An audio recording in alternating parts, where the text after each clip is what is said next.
This video will be about the Pandikona dog. It's also called the Indian Doberman, and it's a breed of the Kanni region in India, and it's about to go extinct. And the reason why it's about to go extinct is that it is a natural dog that is just dwelling around cities, and on the other hand it's very local. So the Pandikona region is where it originated, and this local variety has been kept, but not so much as a pet, but more as a dog around dwellings. So it's a primitive type of dog, which means that the development is more of a natural phenomenon. So this dog has little exaggerations and is very capable of fending for itself. It is a combination of a dog that is very good at hunting, it's more of a sighthound, and also a dog that's good at protecting, otherwise they would not be tolerated around the villages. So you get a dog which has next to its build also other similarities with the Doberman. And why is this? So when the British came to India and they saw this dog, they called it the Indian Doberman. And why? Because the looks were quite similar to that of the European Doberman that they knew. And the thing is, if you go back to the evolution of the Doberman, there's German Shepherd type in there, which is quite a natural type of dog. Not so far off the wolf at that time. And also there's Rottweiler, more of a massive type of dog in there. There's Pinscher blood in there. But also Greyhound, which is a hunting sighthound again. Like this Indian variety of the Indian Doberman, so to say. These types of dogs are also left so much to interact with the genetic gene pool that is present, that you also see some of these dogs that are not that black, some are even white, whitish, some have the hound, so more of the smelling hound type of colorations. Oftentimes they also have scratches on their body, and you might ask why. I think it could be twofold. One, to show that these dogs are from the village, and the villagers will tell you when you say it's cruel. It also helps with their immunity, so it could be both. Another thing is that these type of dogs, because they are left to interact, and can vary quite a bit depending on the genetic lineage that they have. Their gene pool is extremely wide, which gives them, even though they are quite a rare breed, a very good genetic gene pool. So a lot less illnesses and other problems which come with bigger dogs, like for example the European Doberman, are almost not or not found in this breed. So it also gives you some background that even if you have a little bit of these type of dogs, if they are bred right, then you have a big chance of getting good dogs. And the other thing is that because of the genetic diversity, it's very hard to pin a certain size or especially weight on these type of dogs, because a dog that has a little bit more Molosser blood in there, and I think that the reason why these type of sighthounds are so much stronger than the other sighthounds or running dogs is that there is blood of the Gull Terrier, which is a local type of bull terrier, so to say, and also the Bullikuta, which can be described as a local type of Great Dane, that's also present there, can also be interacted, and then you're gonna have a lot heavier dog. So in general they are a little bit smaller than a European Doberman.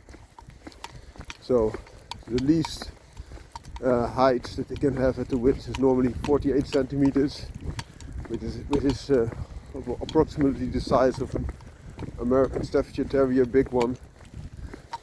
And the maximum size is often described as 66 centimeters. It is about the size of a smaller Doberman male, or more the size of a German Shepherd dog. So that gives you a little bit of scope of the size these type of dogs are known to have. This female also has a little bit of the pincher type of head, which you can imagine that these type of dogs have, because they have this semi-wild primitive nature. These dogs are hard to keep as pets, but they can also be very easy to be kept as pets if you are allowed to have your dogs roaming around, and they stay around the village, and then they take care of vermin, for example rats, rodents, and also because they are quite natural type of dogs, they can even take care of big game like boars. So they hunt in packs then, and they're also a lot stronger than your average running dog, sighthound. So you could compare them with, for example, greyhounds with a little bit of American Pit Bull Terrier bred into it. So for example, a quarter. I think that's about the strength that these type of dogs could muster. But also they're quite capable of keeping your vicinity very safe, because they also guard it. So that's this type of dog in a nutshell. Have a great day.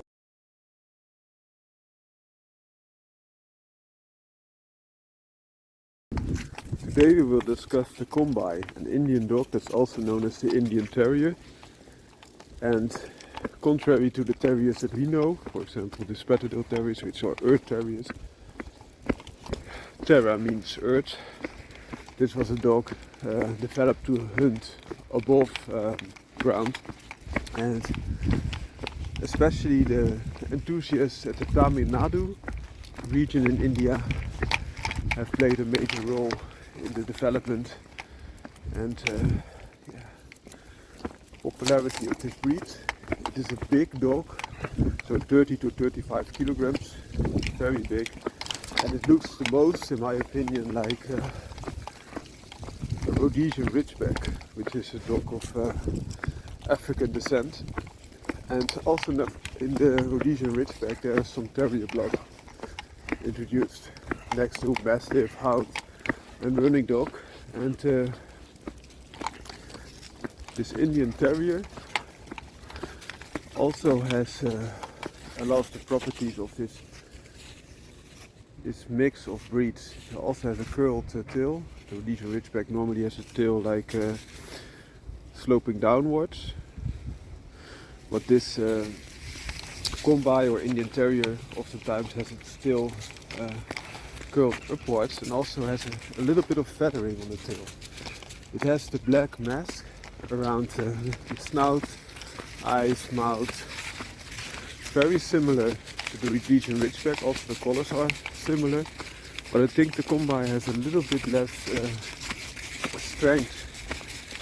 If you look at a male Kanni and you combine it with the looks of a male Rhodesian Ridgeback, the Rhodesian Ridgeback will look a lot more powerful in the head. I, on the other hand, think that the Rhodesian Ridgeback might also be a little bit better built for speed, because it has slightly longer legs. The Kanni looks a little bit like a pariah dog, but the ears are sloped downwards, like a Rhodesian Ridgeback or most terriers have.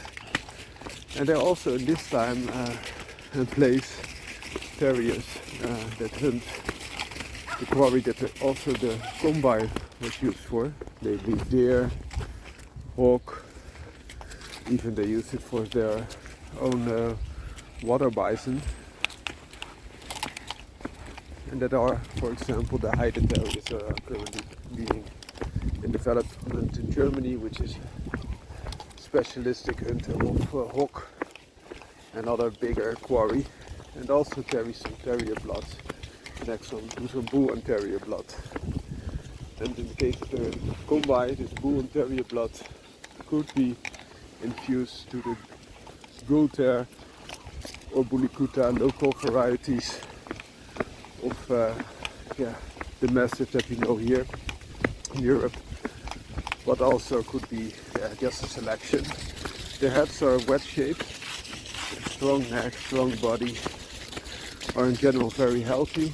Also they are quite friendly with children, which most terrier type of dogs are, and are on the other hand very reluctant to give up if they need to protect you, so they are very protective dogs as well.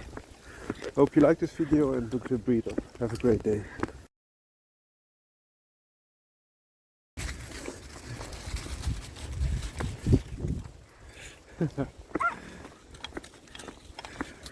Hi, the terriers. Always nice to see Molly. She's such a pleasant little being, very energetic, and goes wherever she wants to in a very friendly manner.